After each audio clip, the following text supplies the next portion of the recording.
the ace-king? And a call. Yeah, absolutely. I'm going broke there. There's no question about it. I just Hush, don't think River. she can ever get away from that. Oh, she feels terrible. And Listen. it did feel like that money could have all gone Wow. in In on front, the behind, in flop, front. the turn, or the river. Absolutely. I'm actually surprised that money didn't get into the river. I mean, the way the hand came down, I would have definitely re-raised on the turn, but it's going to be a tough hand not to go broke on. I mean, what a hand, Robert. You know, you flop the deuces, the set, you're just trying to get the money in. You flop the nut flush draw, turn the nut flush, you feel the same way. This money could have gotten in the middle of that pot on any street. It's just ironic that it all got in on the river, but I can't fault either player for really playing this bad. I might have done things a little different, but I think I'm going to go broke with either one of these hands. If the board doesn't pair, maybe Jen Mason doesn't go broke, just loses a decent-sized pot. But Bronwyn Campbell, I don't think she could have avoided going broke on that hand. Once I hit the nuts on the turn, it's pretty much one of those hands that Jen's not going to get away from, and neither am I. I think even if I raise her on the turn, she's going to be in the hand. And then the board paired on the river, and I had too much in the pot to fold.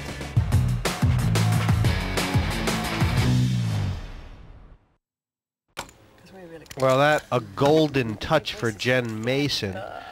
Not only has she knocked Bronwyn Campbell out, a very dangerous Bronwyn, but she's got the double up early on. Yeah, and that's going to make her really, really tough because not only has she got the big stack now, but she's been the aggressor too, so she's got this great table image. I mean, I know you don't mind making a bet or a price now and then, Robert. If Jen Mason was 5-1 with 6 players before it started, when you double up early like this, how much does it shorten your price? You know, what kind of is she? Is she a massive favorite now? Is she even money to win this heat? No, I don't think so for one reason. She's been fairly aggressive, and if I've seen her play enough that I know she'd protect that stack, yes, I would make her a prohibitive favorite right now. But definitely she's in the driver's seat right here. Does it depend how she plays her big stack? Absolutely. Of course, that's always real important. And looky here, we've got another flop, back-to-back flops. Yeah, and this pot got quite big quite quickly. 4 up to 14, now 28 in there. And even though Cheryl's got the best hand here, wow, what a play by Mel Lofthouse. I'm just stunned. I mean, I don't even know. Speechless. She's right here, but Robert, what is the thought process that can get all your chips in with 2 5s here? Well, she's just stuck in like 70,000. Here's the problem with getting all your money in here. There's drawing hands out there, a lot of drawing hands that are favored against your hand. You know, I probably wouldn't have chose that spot. It's going to work for her for sure because, you know, obviously Routledge doesn't have, she has third pair to the board, 2 overcards. Wow, what a gutsy play by Mel Lofthouse.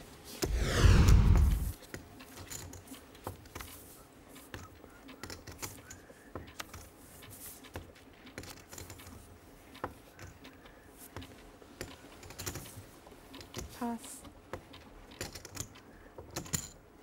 12. Jen is cutting through this field like a Guernsey cow churning butter, I believe. Well, now. She's had Re-raise. basically no resistance until now, and oh my gosh. Wow, we could see hand against hand against hand here. Well, you know, going raise, re-raise. How much? 31. I'm going to come over the top here for one reason. I got 2 aces. I might flat call here. 2 kings. I'm too vulnerable to an ace. I'm going to push all in if I'm Hamam right here. I know she wants to get paid and wants action, but boy, how bad does she want it? Take her time. That's right. Act deceptive. Let her think about it. Let her think, boy, I've really got a decision to make here. Then pounce on it. Push all in. And I'm pretty sure Jen Mason can get away from this. I don't For know sure. if Karen Wharton. But you know, here's the can. problem, though. If Hamam just flat calls here, Jen Mason might flat call. Call. She does just flat Wow, call. now that's, I mean, Uh-oh. that's really, that's a gambling play. That's Oh. really gutsy. And I can only think that this is, you know, Hamam must have a very certain philosophy that you have to maximize these big pairs, hands. and she's willing to take the gamble here. Now, if it comes an ace, and Wharton all of a sudden leads at it, I know. what then? Then she's probably going to have to fold. That's the only danger of playing the hand that way.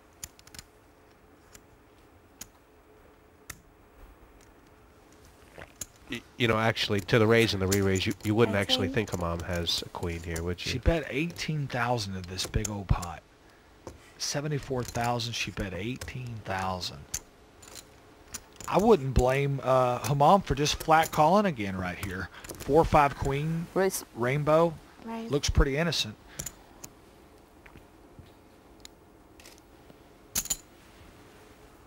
Okay. What can I Raise all beat in. right here? If I'm Karen Wharton, I got to really think of the range of hands. My opponent's flat called. You a can't put her on 9s or re-raise. 8s here, then. No, it doesn't feel like 7s, 8s, or 9s. No, it doesn't feel like jacks either, to be honest And with it you. couldn't be ace-king. Feels like ace queen. I don't think ace king. Just doesn't feel. But if Wharton calls, that's got to be the hand she thinks she has is ace king. It is a tough spot for Karen Wharton. I think it's the right lay down. I mean, most people would disagree with me. Hamam hasn't gotten really out of line yet.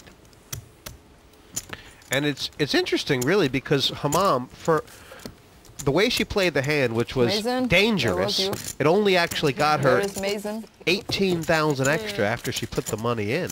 I wonder if Yeah. she would have gotten more money another way. I mean, She probably, she's a good likelihood if she pushes pre-flop to get called by those 2 10s. So many times people, when they push pre-flop like that, have ace king, 2 10s takes a chance and rattles and rolls. You know, I don't blame her for playing it that deceptive, but yet on the other hand, why give a chance, an ace a chance to get there?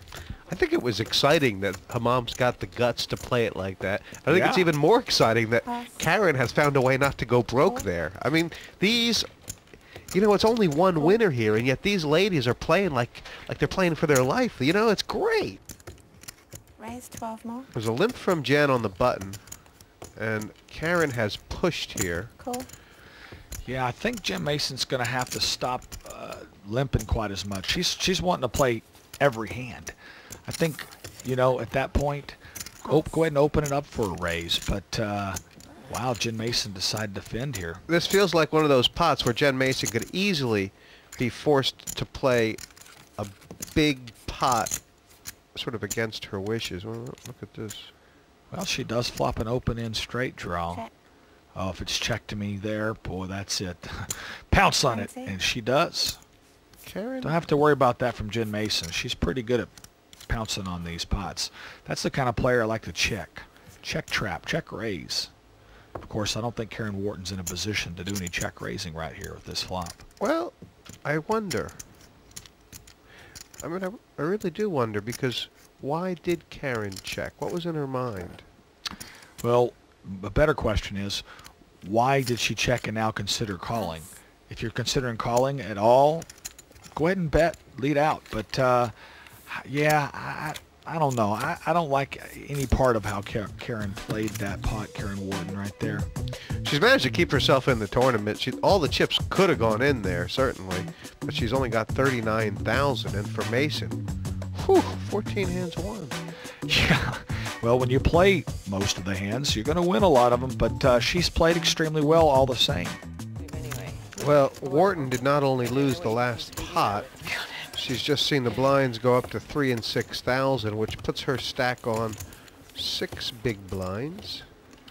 Yeah, the more I think about it with Karen Wharton's stack, she should have just pushed all in on that flop, that last one, and hoped for the best. 5-6 jack, rainbow. That feels like she's got to at least be alive. I think when Karen looks back at that hand, Really? she'll wish she had done this pre-flop, if you know what I mean. Yeah. How much is it? Although we only know in hindsight now that Jen Mason was making loose calls. And Hamam's asked for a count here. 33,000. Now, Hamam has 134,000, so she can call, lose, and still be left with a starting stack. And That's a pretty big hand. Yeah, you know, I think what's going through her mom's mind is Jen Wharton could be getting a little frustrated right